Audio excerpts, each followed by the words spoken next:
Lead Talks, connecting through community. Hello, Darlene Medley is on the show today, and she is a fellow mother of lead-affected children in Syracuse, New York. She is very aware of the issues and is really fighting back to try to make Syracuse a safer place for children and their families and individuals in Syracuse. Welcome to the podcast, Darlene.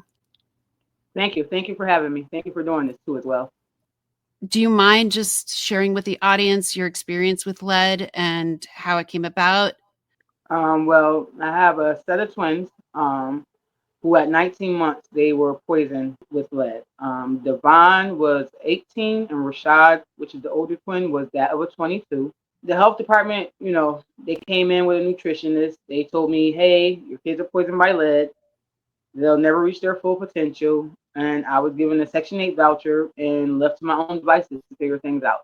Was there anything with the kids that you noticed right away, things that happened, or did it take some time to sort of realize what the effect of the lead was having on them? What really triggered it for me is my kids all use the same. Sent my kids all to the same daycare provider. So she's had all my kids, so she knows my family very well. Yeah. So one day she calls me and she's like, hey, is everything okay with Rashad? She goes, because I noticed he's not talking like how he usually talks. And so like that was the first sign. Because I hadn't noticed it, but you know how sometimes because you're a mom, right? You be thinking like, maybe I'm just overthinking it or I'm a little crazy. But for her, as a daycare provider, him being there 8-9 hours a day when I was working, she was like the second mom. So when she noticed it, it was like, okay, yeah, this something is not right. And then these letters was coming in the mail, but I wasn't opening the letters because I didn't know it was pertaining to lead. I'm not thinking that this is something that's dangerous, like now it would have been something that would have came in like a bright red letter or something that said Harry open urgently, something like that on the envelope. I would have known to pay attention to it. So believe it or not, I was throwing these things away for quite some time. So let me get this straight. So the health department was sending you letters. Nobody called you or contacted you to say that your kids' lead levels were elevated? No.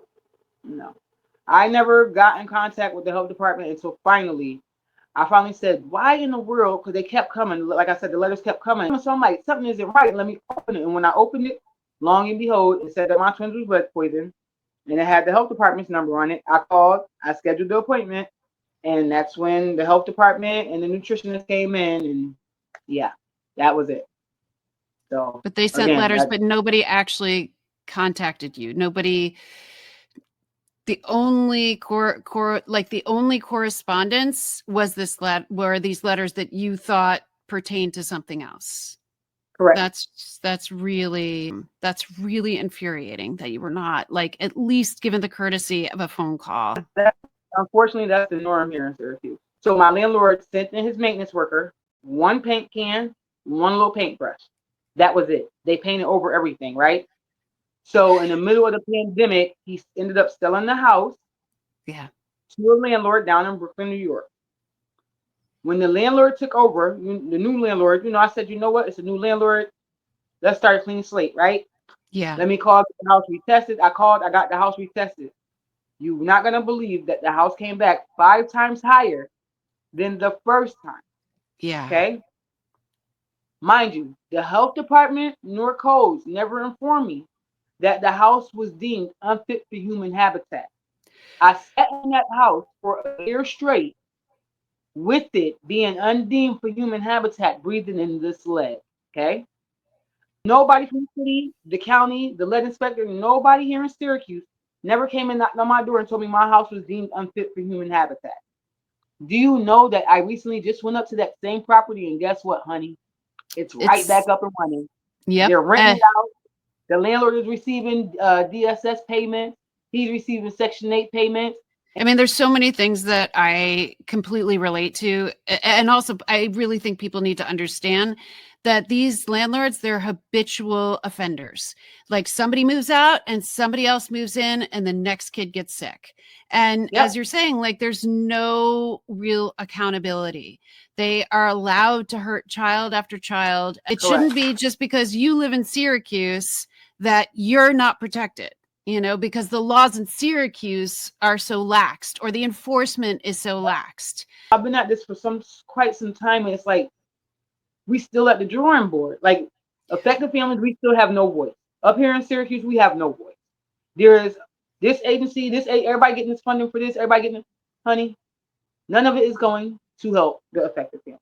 Okay? Yeah. And I'm being honest. There's 11-year-old boy whose lead level is that of a 27. I have a 27-year-old who now has a lead level of 31. A 60-year-old, over 60-year-old lady down in the Pioneer Homes where they're taking down the bridge, whose lead level is a 61.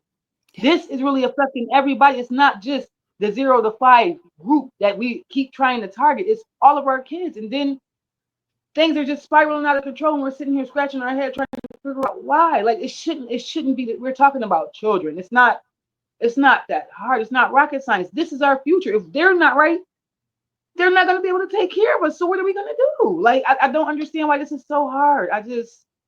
I don't either. I'm completely with you on that. I don't understand. This is perfectly preventable. There is no reason for it to be happening. None at all. None at all. It just takes the political will, really, to enact the laws, to require the abatement, to require the testing, to protect the families, to protect the kids, and it's not being done. These are very simple laws. They're not even expensive laws. They're very simple laws that would give people the information that they need to protect themselves.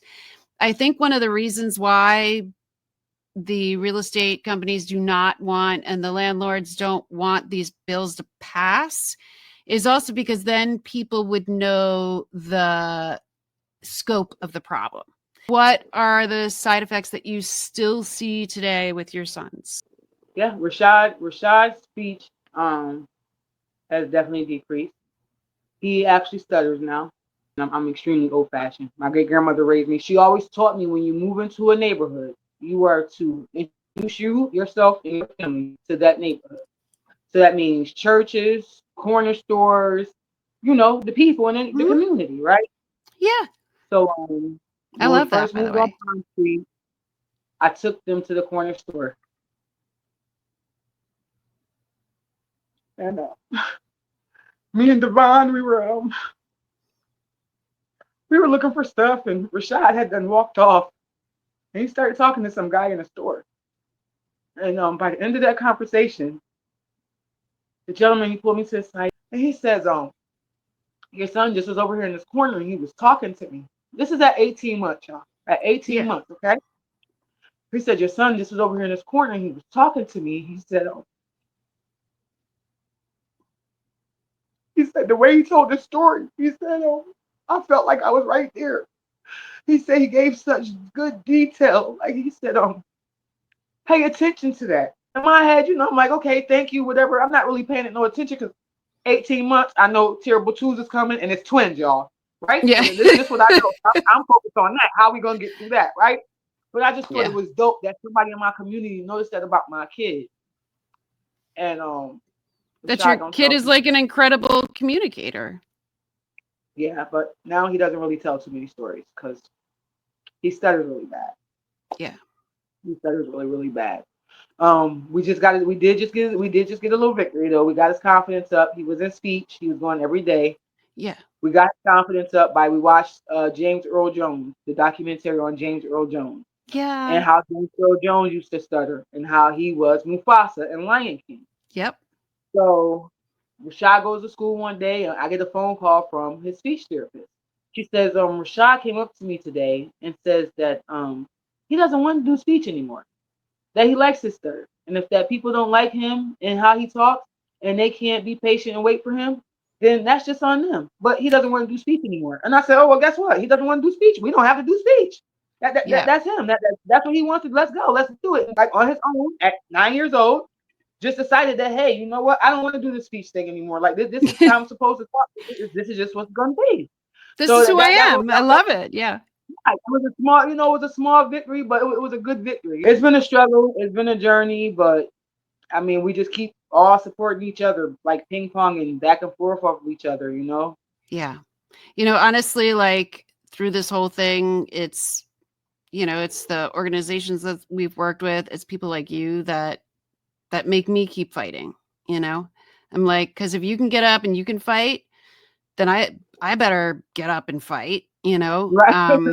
I better get up out of bed and fight, you know. That is something that is easily prevented. It is easily prevented. And once it happens, we need to give the support so that we can help that individual live to their full potential, get there, Correct. you know, Correct. because they aren't bad kids. You and I know Right. that they're not bad kids, and they did not ask for this. And this is so just such an injustice, and it's really wrong, and it's really easily fixed. We can take care of this, and we can do it together. Right. But Darlene, I really just wanted to thank you so much for coming on, and I wanted to thank you so much for sharing your story. And I just hope that together we can make some inroads and we can continue to elevate voices of families that have been affected by lead so that the public understands how prevalent it is.